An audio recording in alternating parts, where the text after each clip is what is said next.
Police दलामध्ये नव्याने 1700 पदांची भरती प्रक्रिया जी आहे ती झालेली आहे। मात्र विद्यार्थ्यांकडून प्रत्येकी किटच्या नावाखाली 21,000 रुपये मागितल्याचा आरोप जो आहे तो करण्यात आला होता। या प्रकरणीच आता एक मोठी अपडेट सध्या समोर आलेली आहे। सूत्रांनी दिलेल्या माहितीनुसार आता शेवटच्या काही ज्या बॅचेस असतील त्यांच्याकडून फक्त आता 5 ते 6,000 रुपये घेण्यात येणार असल्याची माहिती सध्या सूत्रांकडून मिळत आहे। उदाहरण द्यायचं झालं तर शेवटच्या म्हणजे एका बॅचमध्ये जर 100 विद्यार्थी असतील तर अशा ज्या शेवटच्या बॅचेस राहिलेल्या आहेत त्यांच्याकडून त्या विद्यार्थ्यांकडून आता फक्त 5 ते 6,000 रुपये घेण्यात येणार आहेत।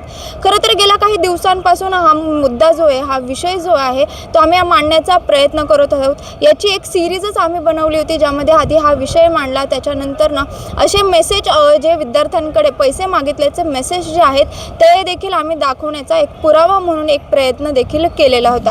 खरं तर या 21,000मध्ये 15,000 रुपये किटसाठी तर 6,000 रुपये मेससाठी असे एकूण तब्बल 21,000 रुपये मागत असल्याचा एक मेसेज जो आहे तो सध्या विद्यार्थ्यांपर्यंत गेलेला होता।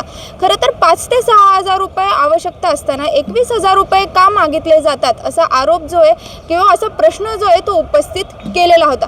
हा विषय जो आहे तो मी पुणे पोलीस आयुक्त अमितेश कुमार यांच्यापर्यंत देखील पोहोचवला होता आणि त्यांनी या प्रकरणाची चौकशी करण्याचे आदेश जे आहेत ते दिले होते।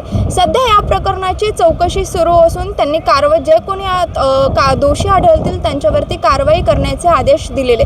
मात्र सध्या या प्रकरणात ही मोठी अपडेट म्हणावी लागेल, कारण की विद्यार्थ्यांचे आता जवळपास 15,000 रुपये वाचणार आहेत। त्याच्यामुळे सूत्रांनी दिलेल्या माहितीनुसार विद्यार्थ्यांकडून शेवटच्या बॅचेसमध्ये जे विद्यार्थी असतील त्यांच्याकडून आता फक्त 5 ते 6,000 रुपये जे की जेवढे गरजेचे होते तेवढेच घेणार येणार असल्याची माहिती सध्या मिळते।